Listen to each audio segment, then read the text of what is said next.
സർദാർ ഗോപാലകൃഷ്ണന്റെ 75-ാം രക്തസാക്ഷിത്വ ദിനം ആചരിച്ചു. CPM, CPI എന്നീ ഇരു പാർട്ടികളുടെയും നേതൃത്വത്തിലാണ് സർദാർ ദിനം ആചരിച്ചത്. എടമുട്ടത്ത് നിന്ന് നൂറുകണക്കിന് പേർ അണിനിരന്ന പ്രകടനം പുളിഞ്ചോട് സെന്ററിൽ സമാപിച്ചു.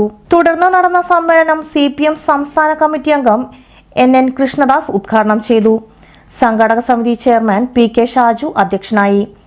CPI ജില്ലാ secretary KK Valsaraj, ET Tyson MLA, CPM area secretary MA Haris Babu, ജില്ലാ കമ്മിറ്റി അംഗം PM Ahammed, professor KU Arunan, advocate VK Jyothi Prakash, KA Viswambharan, KR Seetha, advocate Sudarshan, TN Thilakan, TK Chandrababu, AV Satheesh, Sheena Viswan എന്നിവർ സംസാരിച്ചു. ആ സമയത്ത് കേരളം പ്രസവിച്ച ജനകോടികളുടെ പടനായകനായിരുന്ന സഖാവ് AKG ജയിലിലാണ്. കണ്ണൂർ സെൻട്രൽ ജയിലിൽ ആഗസ്റ്റ് മാസം 15-ാം തീയതി രാവിലെ AKG കണ്ണൂർ സെൻട്രൽ ജയിലിന്റെ മുകളിൽ ദേശീയ പതാക ഉയർത്തിയിട്ടാണ് സ്വാതന്ത്ര്യദിനം ആഘോഷിച്ചത്.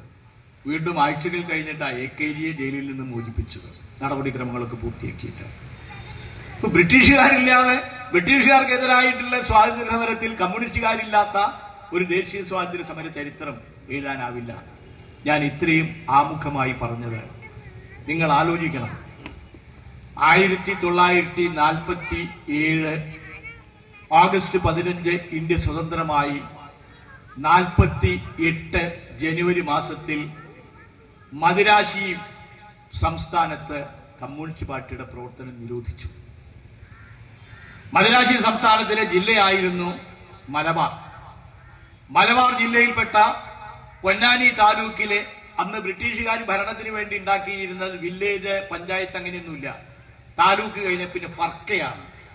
അപ്പൊ പൊന്നാനി താലൂക്കിലെ നാട്ടിക ഫർക്ക മലബാർ ബ്രിട്ടീഷുകാർ നേരിട്ട് ഭരിക്കുന്ന പ്രദേശമായിരുന്നു.